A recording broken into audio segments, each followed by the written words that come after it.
with another interesting educational video. In this video, we want to learn how to make this effect. This can be a good option for the text and the titles in your presentation. Without wasting our time, let's learn about the techniques of making this.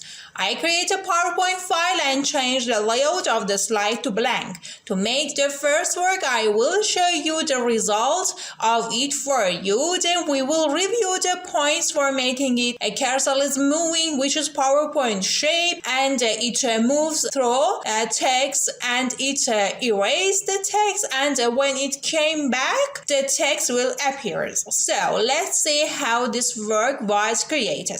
This work is done by the help of the PowerPoint shapes. To do this, first of all, we should add a color to the background of the slide. And to do this, I have a right click on the slide and select Format Background option. And from Solid Fill section, I select a color to the background of the slide. Now we should write our text. So I use Insert and Text Box section and type a text here.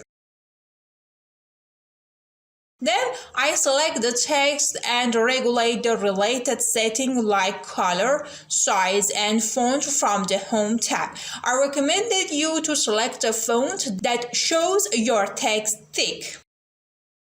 After regulating the related settings to your text, to make sure that the text is in the middle of the slide, we can select Align Center and Align Middle from Format tab. Well, we add the text in the slide, and now it's time to make that cursor and give animation to it. From Insert and Shape tab, we just need a rectangle shape, and we want two rectangles. The height of the shape should cover the text in this way. Then from Shape Outline, I select No Outline, and in Shape Fill, I select the color to this cursor. Then I make a copy of this shape, and now the second shape should have more length in a way that it could cover the text. So I increase the size of the length. So the important point here is that the second shape should exactly tangent with the first shape. So we put it and put in tangent with the first shape. If you are careful that if you do the job of being tangible, exact and correct, this helper line will help and tells you that you did it in a correct way. And the second shape is in tangent with the first shape. And the other point that is worth mentioning is that the second shape's fill color should be exactly the same color of the background. So select the second shape, and from Shape Fill section, by the help of the eyedropper, change the color of background to the color of the second shape. Now the first and second shape should be in one group. So select both of them and have a right click on it, and then click on Group section. Well, we add the graphical elements in the slides. Just adding animations to them is left. Open the Animation tab and Animation pen from Add Animation section. We only need one animation from the Path Animations. We select the left option, then click on OK. Now the important thing that we should do in the setting of the animation is the place of displaying this end spot, this red spot, that we should move it to the left by the help of the Shift key. As you see in the preview of the work, we can do it where it's the best place.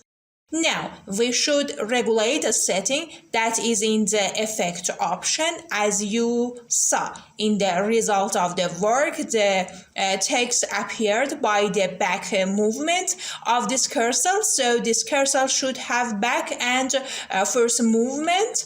So you should click on auto reverse, and as you saw, the animation ended with vibration. We created that vibration by the use of the bounce end option, that we give an amount to the bounce end, and if you want the effect display till the end of showing slide from timing and repeat section, select until end of slide, then click on OK, and in duration you can give time that you like to make this animation run tighter, slower. I consider 4 seconds as duration, and I select with previous as amount of start. So let's see the result and see what we have made. It's the result of this work.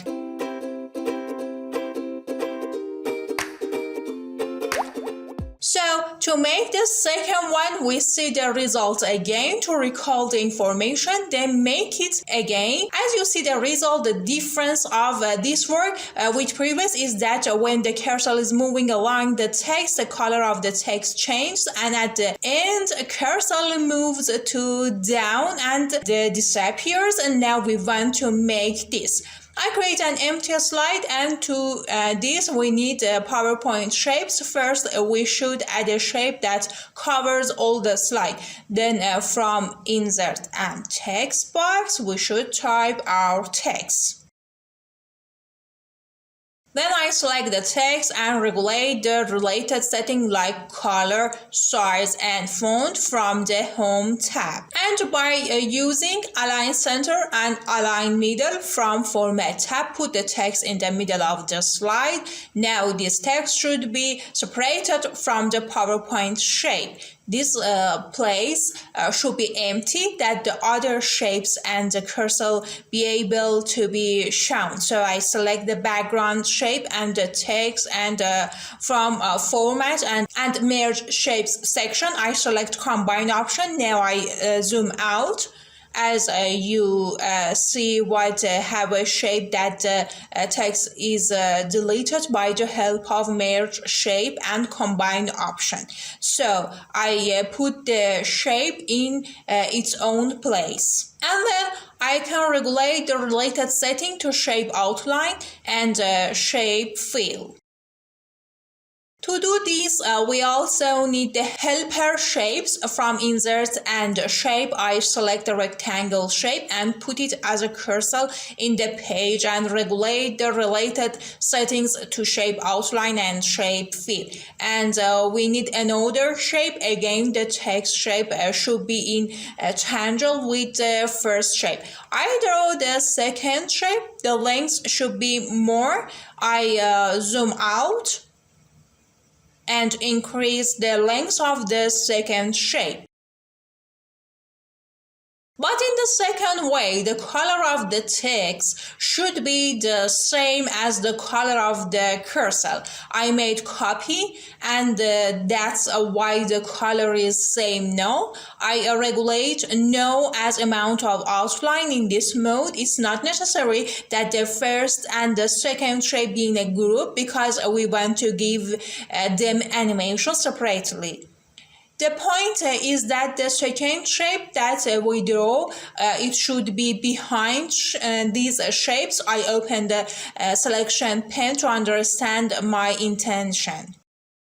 We can have a right click on the second shape and click on the send to back option that goes behind the shapes, and the cursor shape should be above all the shapes, and the background shape should be between the first and the second shape. That is the case now. Well, after we regulate the place of the shapes, it's time to give the animation to the shapes. I select the first shape, and from animation tab and add animation section, I select more motion path option, and I consider left option for it. Then the second thing that you should do is regulate the red spot, the end display spot, by holding the shift key. Now it's the second shape's turn.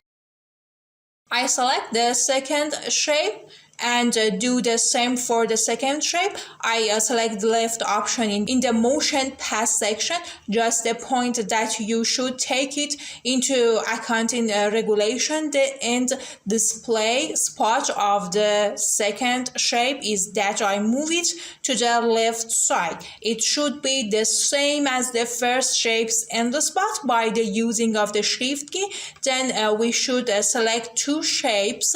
The settings of the effect option of these should be the same. I regulate with previous as a start and for seconds for duration, and in the effect option the settings for both of them should be the same. I activate the auto reverse option for both, and I select 1.3 as a bounce end for both. This is an important that the animation setting for of both be the same. After doing this, as we saw in the result, this cursor after displaying was over moved to down. To do this, I select the cursor and I want to give it the second animation. So I use add animation. I click on the more motion pass and then click on down option. Then I click on OK. You should select after previous as a start, because after displaying the animations, the cursor should move down. You can give any numbers to the duration, and the point that you should pay attention in the pass animation is regulating the end spot that I regulate the end of displaying here. So let's see the results and see whether we did it in a right way or not.